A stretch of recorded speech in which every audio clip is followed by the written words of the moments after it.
So రేపు సంక్రాంతి పండగ అందరం హ్యాపీగా బయట తిరుగుతూ ఉంటాం ఫ్రెండ్స్ తోటి, ఫ్యామిలీతోని, ఎవరితోనైనా. ఎక్కడ చూసినా పతంగులు కనిపిస్తూ ఉంటాయి. సో అవి రోడ్ల పైన వాటి థ్రెడ్స్ వాడుతూ ఉంటాయి, హౌసెస్ పైన ఎక్కడ పడితే అక్కడ థ్రెడ్స్ వాడుతూ ఉంటాయి. సో అది నార్మల్ థ్రెడ్ అయితే ఏం కాదు, కానీ మాంజా థ్రెడ్ అయితే చాలా డేంజర్. అది నాకు తెలిసిన ఒక రియల్ ఇన్సిడెంట్ చెప్దామని వచ్చిన. నేను ఇంటర్లో ఉన్నప్పుడు మా ఫ్రెండ్ వాళ్ళ డాడీ చనిపోయాడు. అది సంక్రాంతి టైంలో వాళ్ళ డాడీ బైక్ పైన ఇట్లా వెళ్తుంటే ఆ మాంజా థ్రెడ్ ఉంటుంది కదా, ఇట్లా తెగిందంట. మొత్తం అంత స్మూత్ ఉంటుంది, అది తెగేదాకా కూడా తెలియదు మనకు. వాడు ఇంటర్ అప్పుడు. సో వానికి ఇంకా కనీసం బయట తెలిసి ఉండదు, ఎందుకంటే చిన్నప్పటి నుంచి హాస్టల్లో ఉంటాం కాబట్టి. సో సడన్గా వాళ్ళ ఫ్యామిలీ రెస్పాన్సిబిలిటీస్ మొత్తం వాడి మీద పడిపోయి ఉంటాయి.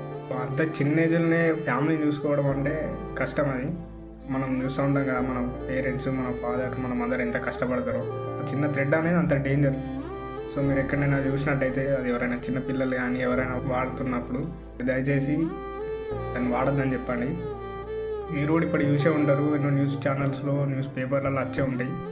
సో మాంజా థ్రెడ్ అనేది మస్తు డేంజర్. మీరు చేసే ఈ చిన్న పని మన ఫ్యామిలీలో ఒకరిని కాపాడిన వాళ్ళం అవుతాం. సో మీరు వాడకండి, వాళ్ళని కూడా వాడనివ్వకండి. థ్యాంక్ యూ అందరికి.